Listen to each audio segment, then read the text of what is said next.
happy Monday, everybody. Pastor Steve here. Hope you had a great weekend. Wonderful time worshiping the Lord and fellowshipping with God's people Sunday. If you were not with us, I encourage you to go to the website and check out our service from this past Sunday here at First Baptist Rock Hill. In our Bible reading plan, we are in Psalm 33. And no, you didn't make a mistake. We intentionally skipped Psalm 32 because at a future date, we're going to come back to Psalm 32. There's a reason for that. It'll make sense to you when that happens. But for now, we are in Psalm 33. And what I wrote at the top of my journal is that these 22 verses are packed with truth, with beautiful insights. And I could spend an hour talking about all the things in this psalm, but I'm not going to do that, so don't worry. Two verses that stood out to me are verses 13 and 14, so let's look at those.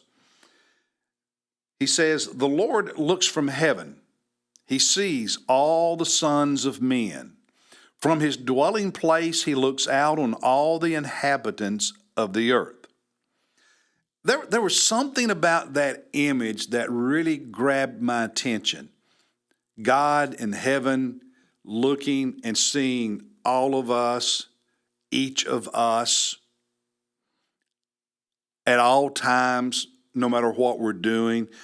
I thought about when our kids were little and we would go to the beach and we would sit in chairs, whether it was under an umbrella or in the sun or wherever, or down at the edge of the water, and the kids would play in the sand. You know, maybe they'd take their shovels and other things and dig a hole and maybe fill it with water, or there'd be one of those little puddles, you know, where the waves come up and get trapped, and they play in that. Occasionally run down close to the edge of the water when they were young.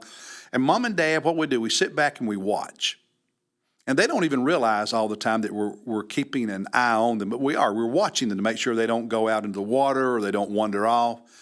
But they're on their own. We're watching. And that image came to mind when I thought about God being in the heavens and from his dwelling place looking and seeing each of us, seeing me, seeing you, keeping a close eye on us.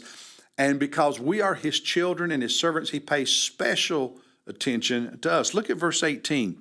He says, "Behold, the eye of the Lord is on those who fear him, on those who hope for his loving kindness."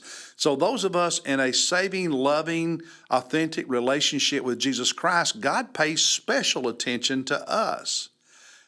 I recently shared this in one venue and said, for some people, that's a scary thought. I mean, God's watching me because they realize they're sinning a lot and doing things they shouldn't do. Well, yeah, he is, and that should scare you.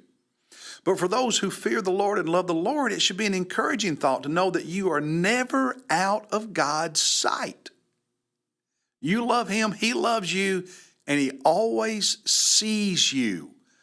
Wow, how wonderful that really is. And because of that, he's able to protect us from ourselves and from others, protect us even when we don't know he's doing it. In verse 19, his eyes on us. In verse 18, then verse 19, to deliver their soul from death and to keep them alive in famine. And how many times at the beach did I say, hey, Stephen, Jacqueline, you're going out too far, come back. Or hey, you've drifted down from too far to that direction. Come back. No, you're watching, and sometimes we intervene, and they forget we're watching, but we're watching because we love them and we want to protect them. And God's doing the same things, and every now and then God intervenes, and we don't even always know it.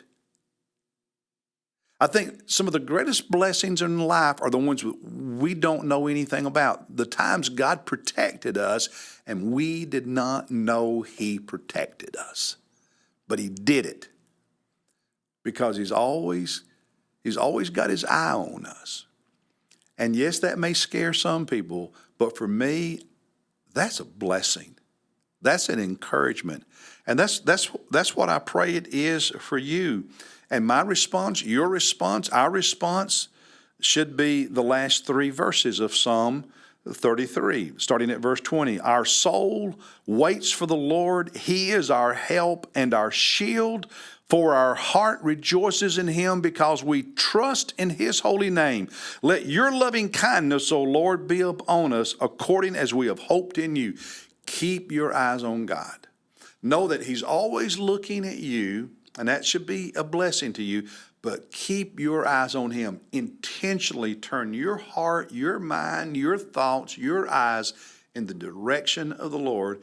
One of the ways you do that is to daily get into his word, encounter Jesus by engaging in his word, by every Sunday being in God's house. You do what you need to do. Listen to worship music during the week. Listen to these devotions. Watch these devotions and intentionally turn your heart and your eyes and your attention toward Jesus, because he's always looking your way.